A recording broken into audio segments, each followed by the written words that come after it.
ॐ सहना भवतु सहनौ भुनक्तु सह वीर्यं करवावहै तेजस्विनावधीतमस्तु मा विद्विषावहै।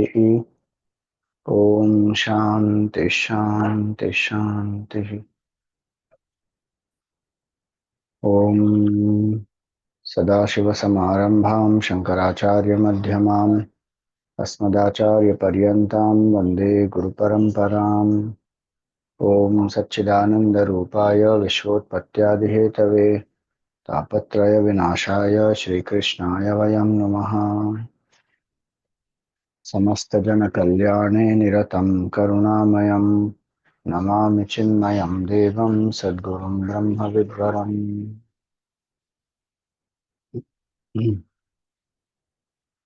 Hari Om, salutations to all. So we are seeing in this sixth canto the stuti that Daksha Prajapati he sings to please Bhagawan Vishnu, the Hamsa Guhya Stuti. And in that we saw different ways in which he praises Bhagavan. And Hamsa Guhya Stuti has some roots in the Vedas also.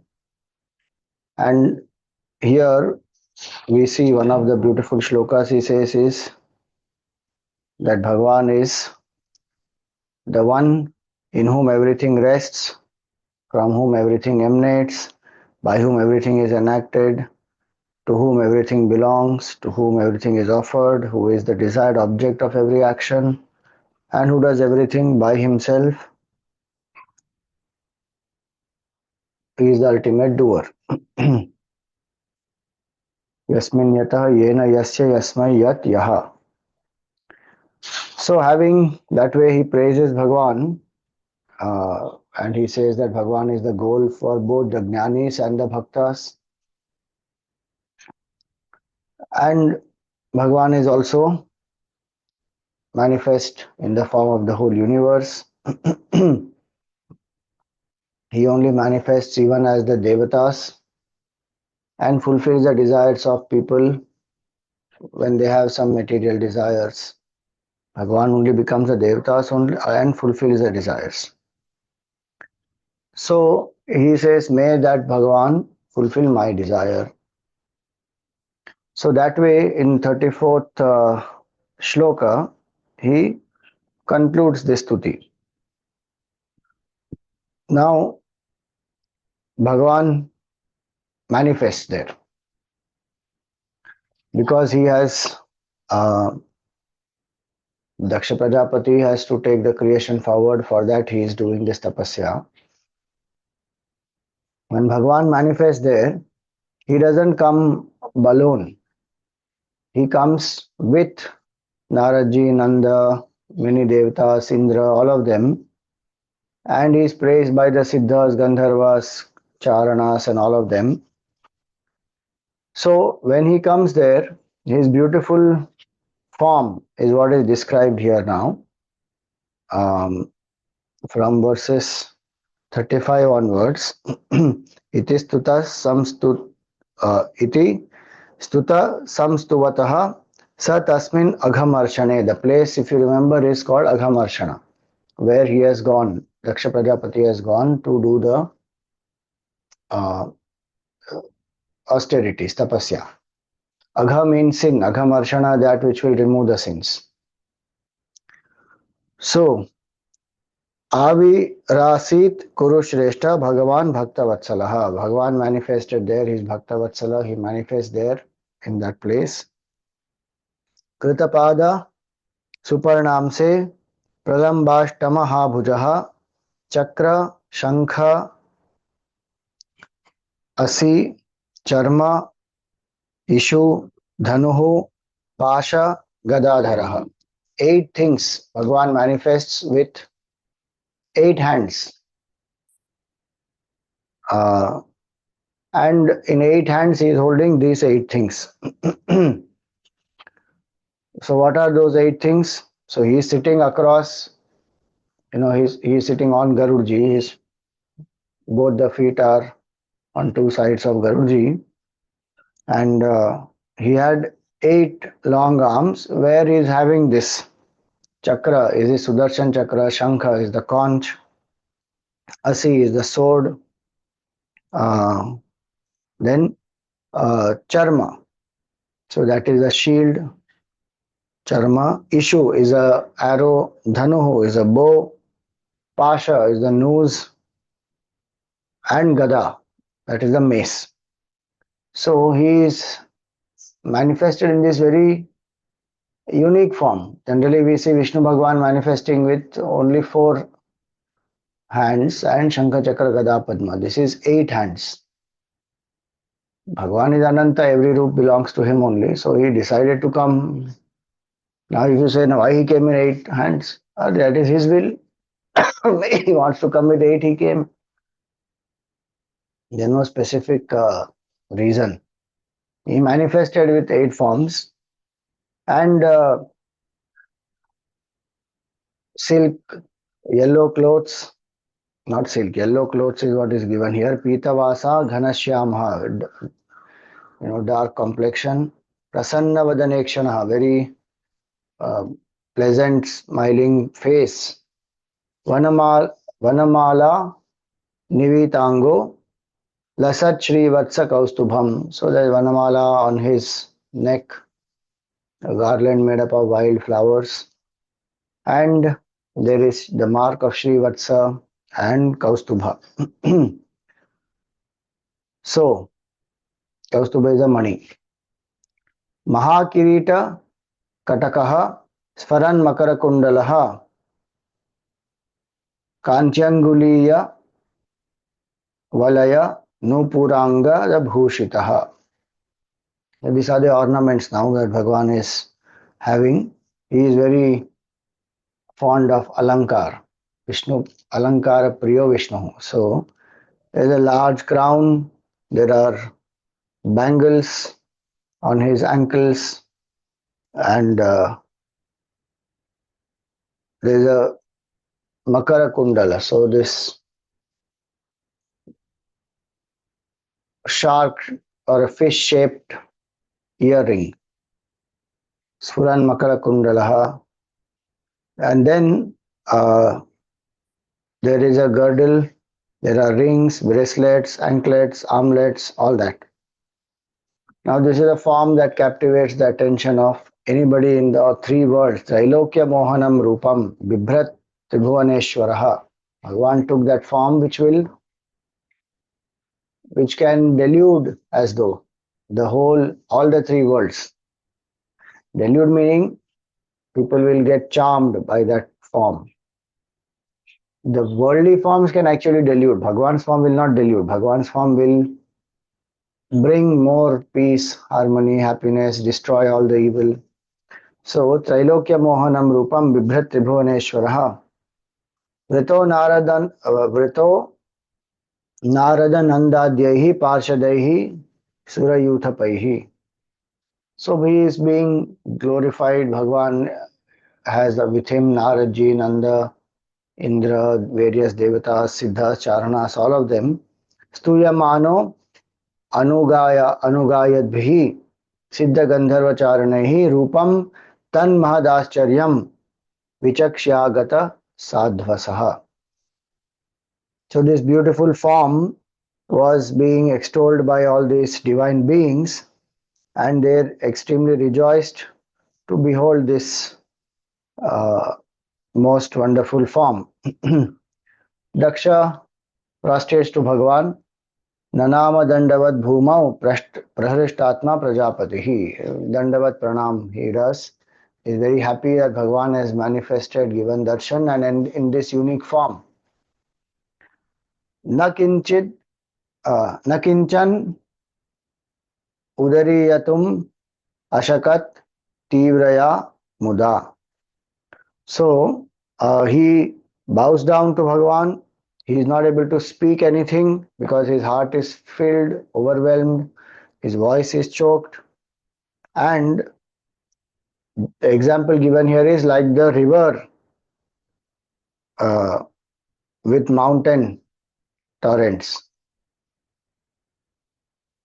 Tivraya muda. Apurita mano dwarehi hradinya iva nirjharehi. So these rivers, when they are flooded with, the rainwater that falls on the mountains and then that trickles down, how the river will just get flooded like that. The heart of Daksha Prajapati is flooded with lot of devotion for Bhagavan, so he is not able to speak, or he already did the stuti, but now when Bhagavan is manifest, then all the more. One wants to glorify Bhagavan, but voice is choked, he says.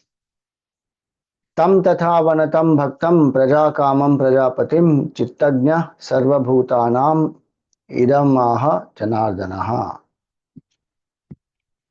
So, to that Daksha Prajapati, who was a great devotee of Bhagavan, and what is his desire? Praja Kamam. He wants Praja. Why he wants Praja? Because Brahmaji said, create, take this population forward, take this creation forward, populate it. So he did tapasya for that. Very interesting, you will find is one common feature in Bhagavatam throughout. Anybody is told to have progeny, will first pray to Bhagavan. Prachetas also did that, Kardam Rishi also did that. Here now, Daksha Prajapati is doing that. Like that, you will see so many of them. They will first go and pray to Bhagavan, get the blessings of Bhagavan. Then they will enter into, the family way. Which also goes to show that they are very clear that one, Bhagavan's blessings are required, then noble souls will come through us.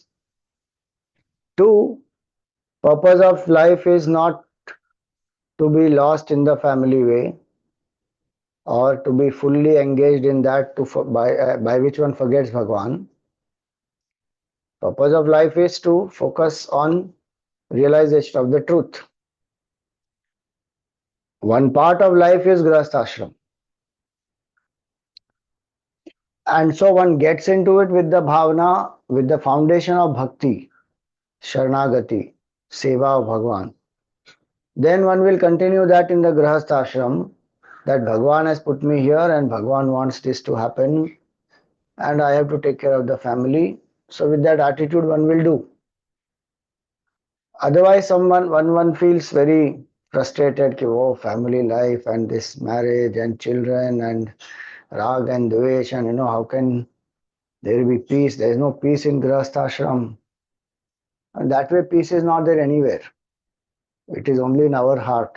In our mind, we have the right attitude. And if we have surrendered the ego, then otherwise no peace.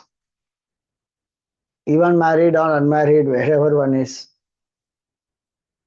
Aprayatnat prayatnatva mudho na apnoti nirvritim. The ignorant and the deluded one will not attain peace even with great amount of prayatna, meaning effort, or aprayatna, or renunciation. Meaning neither through grahastha nor through sannyas, the deluded will get the peace. Shantim apnoti naishtikim. The supreme peace one will not get. Then how will one get? Tattva nischaya matrena. Only by knowing the essence. What is the essence? My nature is Brahman. I am not this jiva. I am not this body. That is the tattva. Tattva nischaya matrena. So then the point is, that is in the language of knowledge, tattva nischaya. In the language of bhakti, it is sharanagati of Bhagavan. So now he wants progeny, praja kamam prajapatim. And you see in Bhagavatam, whatever one wants, one goes and asks Bhagavan. Dhruva wanted the love of his father. He wanted to sit in the lap of his father. He went to Bhagavan. Prajapati and others want progeny. They go to Bhagavan. The Devtas, they want Amrit. They also go to Bhagavan. So whatever we seek, we get from Bhagavan. The false notion that has been fed into our mind that Bhagavan ke kuch mat mango. Arre, kuch mat mango is a sthiti. If you come to the desireless state, anyway there is no desire, then one will not ask. But having lot of desires within and then suppressing and saying, nahi, nahi, main to Bhagavan se kuch nahi mangungi. What is the point? If there is a desire, ask Bhagavan. Through that also I am remembering Bhagavan only, and Bhagavan only will fulfill it. So I will have that satisfaction that by Bhagavan's grace this happened. Otherwise, my ego will rise up. "Ah, I did work, I did hard work. Because of me, this happened. Because of me, I was able to achieve this." Then ego boosting will happen. So, and the truth is, Bhagavan only is the karma adhyaksha, karma phala data. So then, why unnecessarily carry the burden of ego? We let go. If there is some desire, pray to Bhagavan that please bless me with this. So, nothing wrong in asking Bhagavan. If one rises above desire at some point in time in one's evolution, becomes desireless, then anyway there is nothing to ask. So here, tatha vanatam bhaktam praja kamam prajapatim. Prajapati wants praja, meaning he wants progeny. To that Daksha, the Lord who knows the minds of all the living beings, what did he say? Now comes Bhagavan's address. Shri Bhagawanuvacha Prachetas महाभाग संसिद्धस्तपसा भवान् यच्छ्रद्धया मत्परया मयि bhavam param gatah. So he says that, oh Daksha, who is the son of the Prachetas. Remember, Prachetas themselves have done tapasya as guided by Shivji, and Bhagawan Vishnu manifested in front of them and blessed them to take the creation forward. So Daksha is following their footsteps. He also has to take creation forward. So he prays to Bhagavan. So Bhagavan says that you are the son of Prachetas and you have fulfilled your sadhana by this tapasya that you are doing, and you have developed a lot of devotion to me. And so this is one important point. Yachraddhaya matparaya mayi bhavam param gatah. All our tapasya must lead us to have bhakti for Bhagavan. Which means that ego has to surrender, ego boosting should not happen. If the tapasya boosts my ego, oh, I'm a great tapasvi. And who does tapasya like me? The other people are doing chota mota tapasya. The great tapasya. Bhagavan, we forgot. No, for Bhagavan also I remember Swamiji, but nobody can do tapasya like me. Then that bhakti is very kacha. That tapas is also very immature. Maturity of tapas is ego goes away. Ahamapetakam nijavibhanakam mahadidam tapo ramanavadyam. Ego, surrender of the ego is the greatest tapas. So, tapasya must bring bhakti. It should burn away all our negativities, ego, rag, dvesh, attachment, aversion, burn. And then what to do? Bhagavad eva sharanam. Bhagavan eva sharanam. Bhagavan is my refuge. So one surrenders. So that's what he says. You have attained that supreme state. Pritoham te prajanatha yatte syod brahmanam tapaha. Mamaisha kamo bhutanam yad bhuyasuhu vibhutayaha. So Bhagavan says that he is very pleased with him, with Daksha Prajapati, and the tapasya that Daksha Prajapati has done is good for this creation. He has set good standards and to take this creation forward for the growth of this creation. And Bhagavan says it is his will also. Mamaisha kamo bhutanam yad bhuyasuhu vibhutayaha. That all the created beings, they should grow, they should prosper, they should thrive. Then he says all the different forms of Bhagavan as well as Devatas. See, Brahma, Bhavaha, Bhavantascha, Manavo, Vibhudeshwaraha, Vibhutayo Mama Hyeta, Bhutanam Bhuti Hetavaha. So he lists Brahmaji himself, then Shivji, then you, symbolizing all the Prajapatis, then the Manus, and the Indra, all the Devatas, all these, who are they? They are one little manifestation of the infinite glory of Bhagavan. And these forms take care of the praja, their prosperity, their well-being, everything. Then he goes on to say that tapo me hridayam brahman tanurvidya kriyakritihi angani kritavo jata dharma atma savah suraha. So he says that tapas is his heart.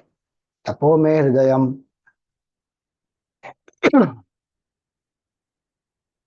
And so a sadhak lives in tapasya. Sadhak doesn't live in bhoga.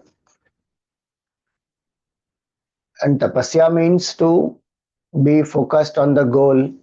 Tapasya means to not do anything which is taking us in opposite direction from my goal.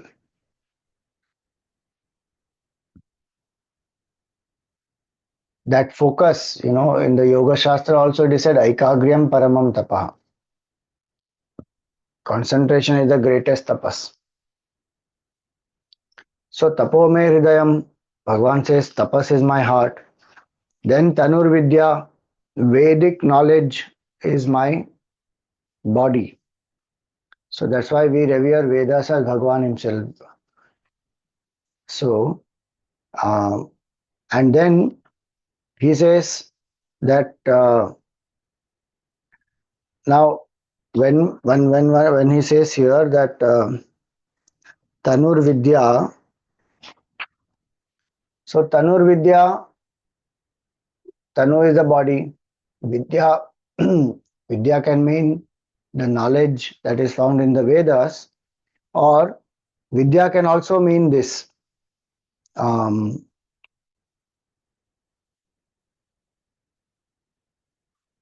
so he says here that in this translation, Gita Press translation, one nicely we have given here, that asceticism in the form of contemplation accompanied by practice of yama and niyama is my very heart. So tapas includes the 10 yama and niyama. In Yoga Shastra, 5 yamas, 5 niyamas, those 10. And he says worship in the form of doing, the sadhanas, especially the Vedic mantras where you chant or do japa or any anushthan, where with nyasa, etc., it is done. So that is the body. Why? Because it gives a concrete shape to meditation and serves as a protective covering for it, even as the body protects the heart.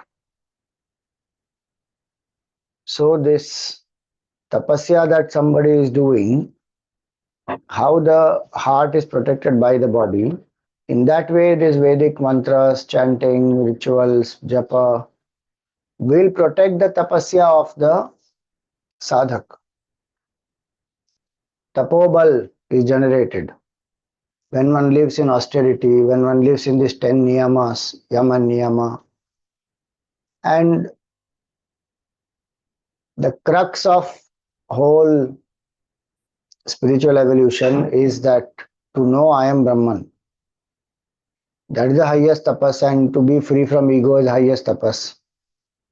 To help us to remain free from the ego, to remain in that state of awareness that I am Brahman, these Vedic mantras, etc., they are like the body which cover, meaning which protects the heart.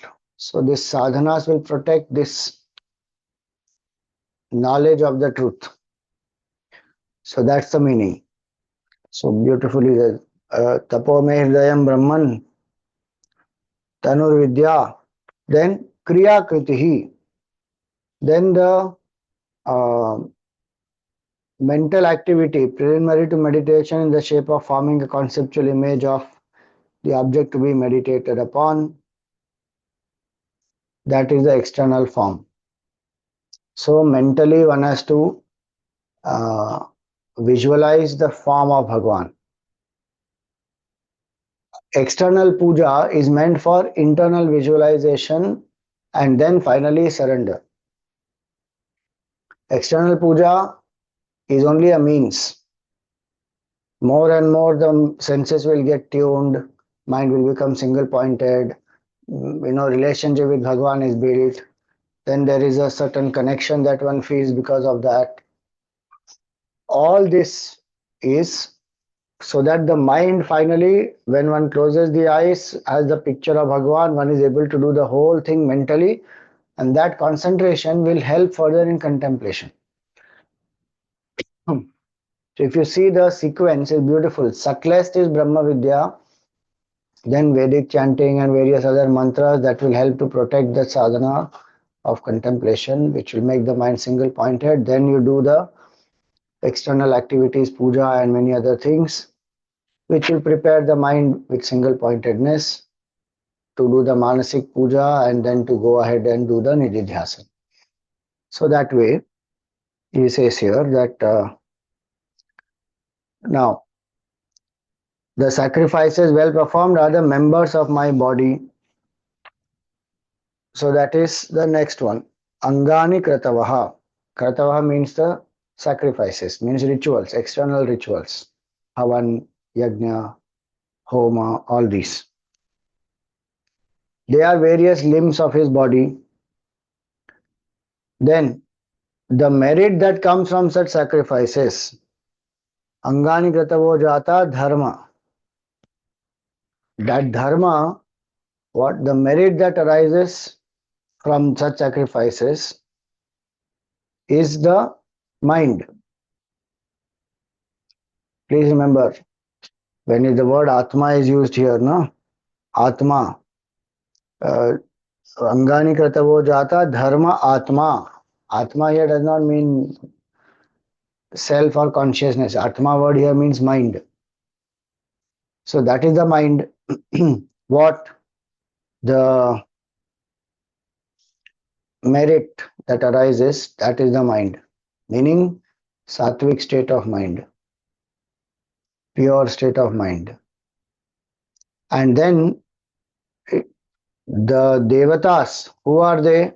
They are the pranas of Bhagavan. Asu means prana. So asavaha suraha, they are the devatas, who are the pranas. Which means what? These devatas who are enjoying, the oblations are offered for the devatas in the Havan. So these devatas consume it through the fire. So he says, those devatas who are invoked, they are my vital heirs, which are seated through such oblations, and they get satisfied through the oblation that are offered in the Agni. So through Agni, devatas get the benefit, and but Bhagavan only finally getting the benefit. The offering is reaching Bhagavan. Now, this was an analogy that he gave uh, to make us understand that what is the highest tapas is to know the self. And so next, and to prepare for that, various other things like the Vedic chanting, then the japa, then the rituals, all the sadhanas are given. So now he comes to the next beautiful shloka, which speaks pure Vedanta, which says, ahameva sameva gre nanyat kinchanantaram nanyat kinchantaram bahihi संज्ञानमात्रम अव्यक्तम prasuptam iva vishwataha.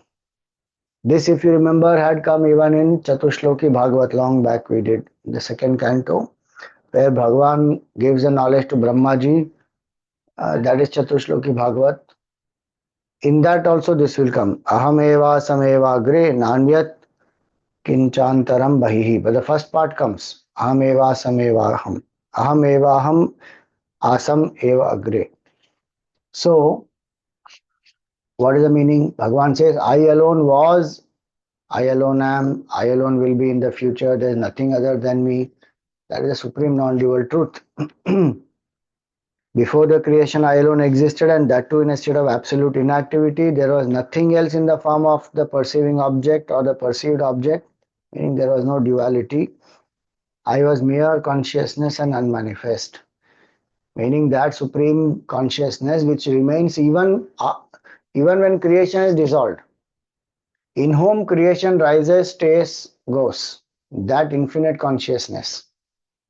So, if you read all these passages properly, then one will understand that the supreme truth is nameless, formless, attributeless, infinite consciousness. There is no duality there. Using the power of Maya, that consciousness then becomes Ishvara, projects the whole world. That's a different point. And as a part of the world, or to bring the world into a certain dharmic state, avatars of Bhagavan also happen. If somebody says now this avatar is the supreme most and everything else is lower than that, that is delusion. Because Bhagavan by himself doesn't have any form. Whichever form the Ishta, whichever form the devotee considers as the Ishta is the best form for that devotee. And the devotee also should know that is only a means. The tattva is beyond the form. Jiva's form, Ishvara's form. Beyond both is the tattva, infinite truth. So that's why it says Aham eva. I alone was Asam, Agre, in the beginning. Again, that beginning is only for us in terms of language. Where beginning? When the whole Srishti has gone into Pralaya, there is no time. It is timeless state. Time comes into play after mind comes into play. Till then, there is no psychological time. The Jiva will not know. I'm not saying human mind. Any Jiva, mind has to be there to experience time. And why? Because time is gap between two thoughts. Psychologically, that's the gap between two thoughts. Hence, when it is said here, Aham evasam eva agre, I alone was in the beginning, there was no one else. That I does not mean a form. It is not that Vishnu Bhagavan is saying that, so it is only Vishnu Bhagavan's form. Bhaktas may consider that, no doubt, but Vedantically speaking, it is one infinite consciousness. And so that's why he says here this, that before creation I alone existed, and that too in a state of absolute inactivity. Meaning potential was all dormant. That's all. It's not meaning tamoguna. It's like how in the seed, the whole tree is there in unmanifest form. So there's inactivity. But the moment that seed is put in the soil and some water is poured and then the sunlight is there, slowly that whole tree will manifest from that one little seed. Like that, Bhagavan is in the causal state. So there is no activity. Like how we are in deep sleep, no activity. Meaning conscious activity. Now in reflex, if I have some habit, or by it happens in the night, I just kick whoever is nearby. Meaning I just kick. Somebody is nearby, they will get kicked. We are not talking about that. Deep sleep, there is no activity happening because that entity, mind, has become dormant. His body and prana are going on because of karma. When that karma is over, this person will drop the body. In the sleep, only so many go away. Why? Because karma over. So deep sleep, no activity. Like that. I'm just giving you an example to understand what is the state, causal state. When the whole pralay happens and Bhagavan alone is. Which means what? Bhagavan is indestructible. Aham eva sam eva agre. Na anyat kinchantaram bahihi. There was nothing outside me or inside me. Meaning this outside inside division also is because of body. If this body is not there, what outside, what inside?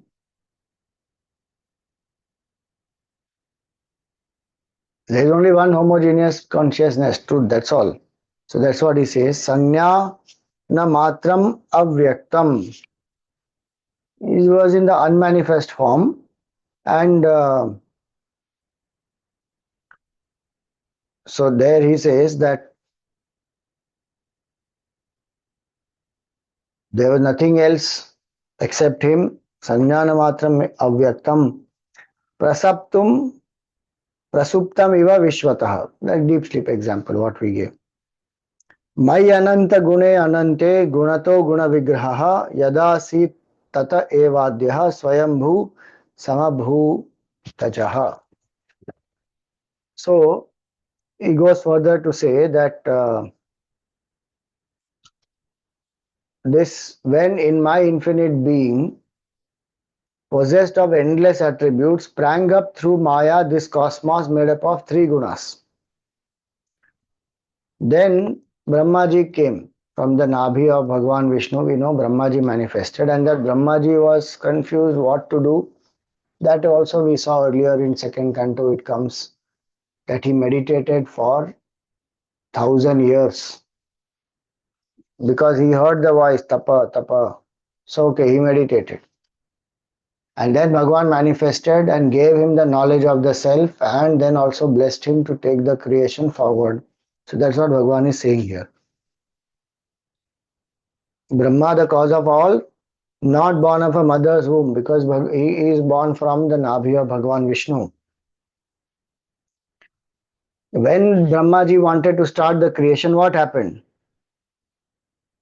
He was not able to proceed further, and finally he was able to do that. How? By the grace of Bhagavan, his knowledge, his presence, his energy, everything. So that all-powerful divinity accordingly practiced severe austerities and enjoined by me by recourse to which he evolved at the very outset 9 lords of creation including you. So 9 Prajapatis were created by Brahmaji after he heard the Chatushloki Bhagavatam, and he was blessed by Bhagavan. Then these 9 progenies, they are the Prajapatis, Marichi, etc. Marichi, Kardam, Daksha, like that 9 will be there. Daksha is one of those 9. Why is Bhagavan telling all this as though Daksha doesn't know? The point is to remember that Bhagavan alone was, and that is only truth. If one can't accept that, then okay, creation is one level. Fine. Then there is a creation we are seeing. So there has to be a creator. Now, how did that creator come? He came from Nabhi of Mahavishnu. Meaning, same infinite consciousness, Brahman, using the power of Maya, becomes Ishvara, the creator. Now, there, Brahmaji doesn't remember, doesn't know what to do, and so he also does tapasya. And Vishnu Bhagavan gives him the knowledge. Then he takes the creation forward, which means Bhagavan we should not forget in this whole process. If we think Brahmaji did the creation by himself, no, no. And imagine if Brahmaji himself can't do anything without the presence of Bhagavan and his grace, what can you and I do? But our ego says, I did it, my effort, which God, what God? Hmm. Every single thing happens by Bhagavan's kripa only. That bhav one must have. And so he says that this 9 Prajapatis were created by Brahmaji, you are one of them. Now he tells him what he should do. And he says the daughter of Panchajana, who is one more Prajapati, is Asikni.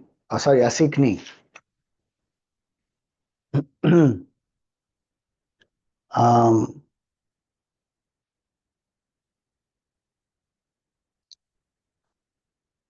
एषा पंचजनस्याङ्गं दुहिता वै प्रजापते असिक्नी नाम पत्नीत्वे Prajnesh प्रतिगृह्यताम्. So you should accept this daughter, Asikni, who is a daughter of Panchajana, who is again a Prajapati, as a wife. Meaning you should marry her. And मिथुन मिथुन व्यवाय धर्मस्त्वं प्रजासर्गमिमं पुनः मिथुन व्यवाय धर्मिण्यां भूरिशो भावयिष्यसि. So he says through the physical act of conception, you will, after marriage, you will beget progeny in large numbers through her, who will follow you, who will follow the prescribed course of union between man and woman. Meaning, as per dharma, what the scriptures guide, unite with your wife, have the children, and they also, after you, those created beings, all the created beings coming after you will be born in the form of children by copulating with my Maya in the form of the woman and bearing offerings to me. Meaning the Shakti form, the female form, is the Maya of Bhagavan.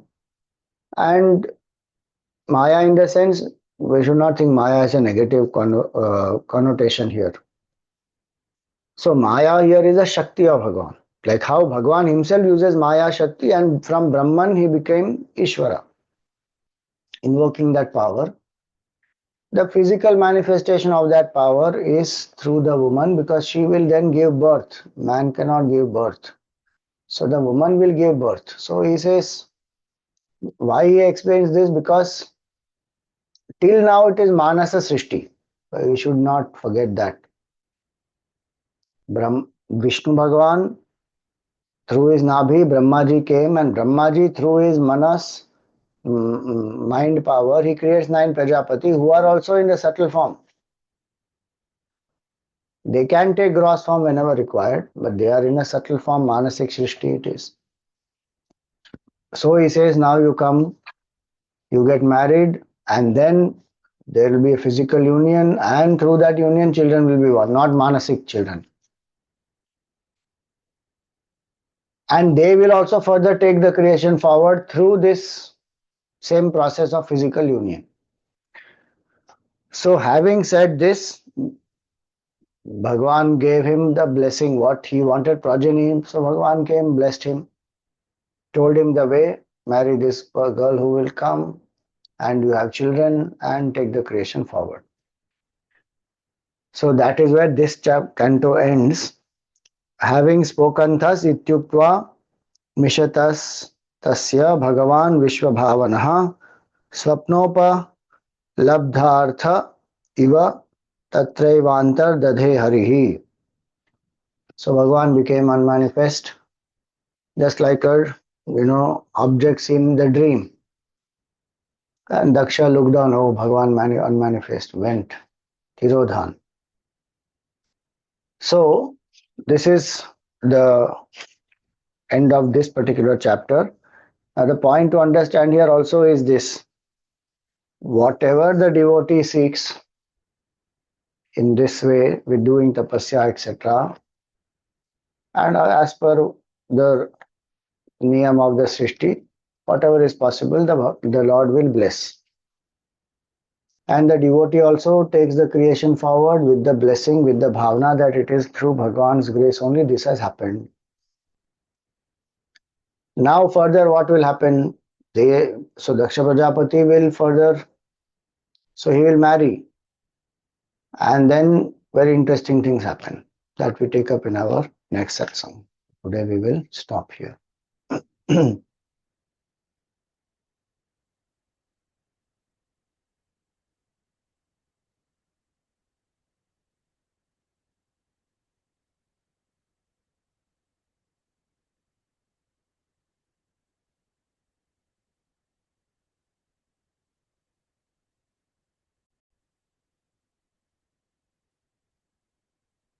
प्रिया प्रीतम की मंगल प्रीति रीति की मंगल कांति हसनी दसनन की मंगल मुरली दीना धुन की मंगल आरती। मंगल बनिक त्रिभंगी हरि की मंगल सेवा सब सहचर की। मंगल सिर चंद्रिका मुकुट की मंगल छवि नयन में अटकी मंगल आरती।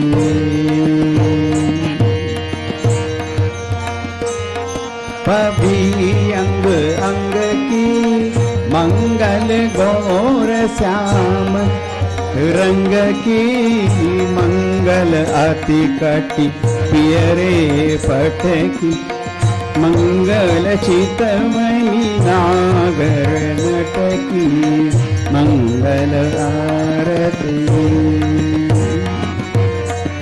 मंगल शोभा कमल नयन की मंगल माधुरी मृदुल पैन की मंगल वृंदावन मद अटकी मंगल क्रीडन जमुना तट की मंगल आरती। मंगल चरण अरुण तरुवन की मंगल करणी भगति हरिजन की मंगल जुगल प्रिया भावन की मंगल श्री राधा जीवन की मंगल आरती प्रिया प्रीतम की मंगल प्रीति रीति गोल की मंगल आरती मंगल आरती। राधावर कृष्णचंद्र भगवान की जय। ओम न तत्र सूर्यो भाति न चंद्र तारकम नेमा विद्युतो भान्ति कुतोऽयमग्निः तमेव भान्तमनुभाति सर्वं तस्य भासा सर्वमिदं विभाति। सद्गुरुनाथ महाराज की।